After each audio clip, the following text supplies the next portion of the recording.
On November the 3rd, the UN General Assembly approved its 30th non-binding resolution calling for an end to the US economic embargo of Cuba.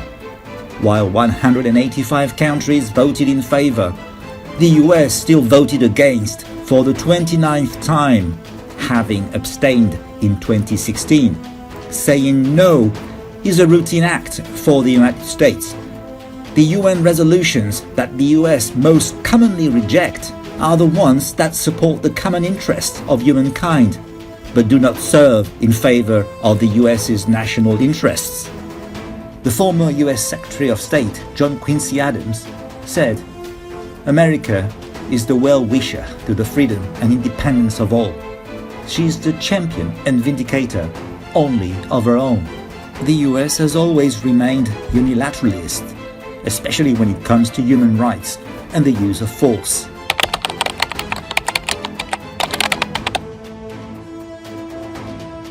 In 2020, the US voted against 69% of the UN General Assembly resolutions, more than any other UN member state.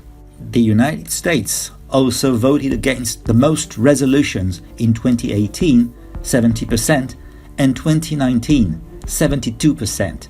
The average UN member state voted against 7% of resolutions. It's worth noting that during the 76th session of the UN General Assembly, the US has opposed every resolution of the UNGA's Special Political and Decolonization Committee, the Fourth Committee. Decolonization has consistently won over near unanimous support, but never from the US. The United States does not recognize decolonization and often doesn't recognize any kind of legitimate human right, whether it's self-determination or the large list in the UN Charter. It doesn't recognize these rights because the United States, if it did, would have to be held to account for its own violations. The peremptory prohibition of torture is enshrined in treaties such as the United Nations Convention Against Torture, but as US officials confessed during the Iraq War, US troops had murdered at least 100 Iraqi prisoners of war in custody during interrogations. Nevertheless, torture or enhanced interrogation was still used by the CIA on captured terrorist suspects to gain intelligence. According to Abu Zubaydah, prisoner at the Guantanamo Bay, techniques include waterboarding, stress positions, short shackling, large confinement box, and small confinement box. Regarding the suspension of the program by the Obama administration, former Vice President Dick Cheney said, "If it were my call, I would not discontinue those programs."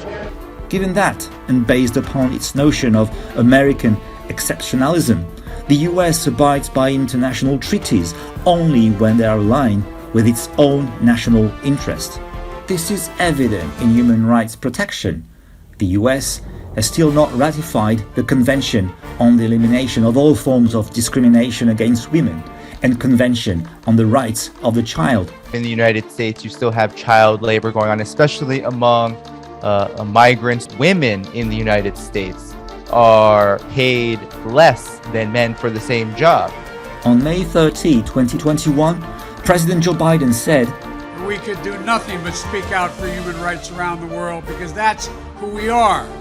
Despite its self-assigned core values of democracy, liberty, and human rights, the US remains a long-standing impediment to labor rights worldwide. According to official US statistics, in 2021 alone, 747 child labor cases were found in violation of the Fair Labor Standards Act, and 545 minors were found working in hazardous conditions. Half of all child labor deaths were in the agriculture industry, which saw 237 fatal accidents involving children between the year 2003 and 2016.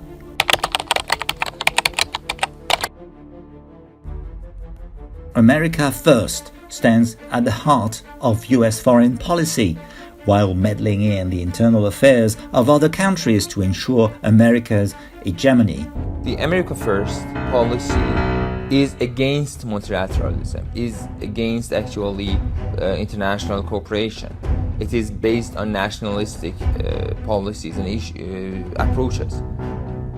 These interventions are sometimes overtly military and covertly manipulative. Between the end of World War II and 2001, the US initiated 201 armed conflicts in 153 locations, accounting for more than 80% of all wars during that time frame. In the name of democracy, freedom and human rights, these interventionist wars were acts of foreign meddling, leading to death and destruction, mostly in the Middle East, Latin America and Eastern Europe.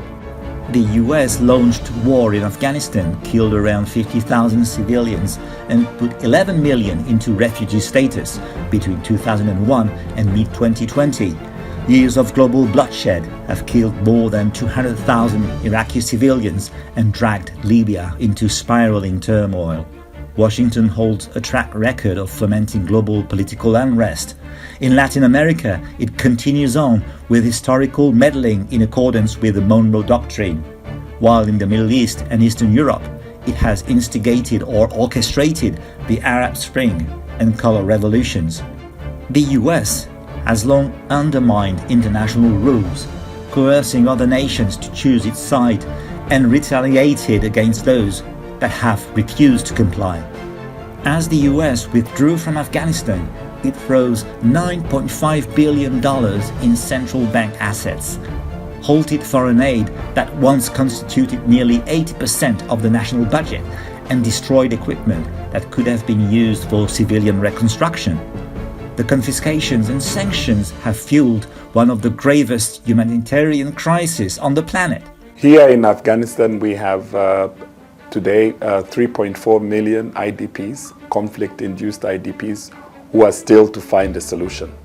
We have more than 3 million refugees in Iran and Pakistan, and many of them want to come back home.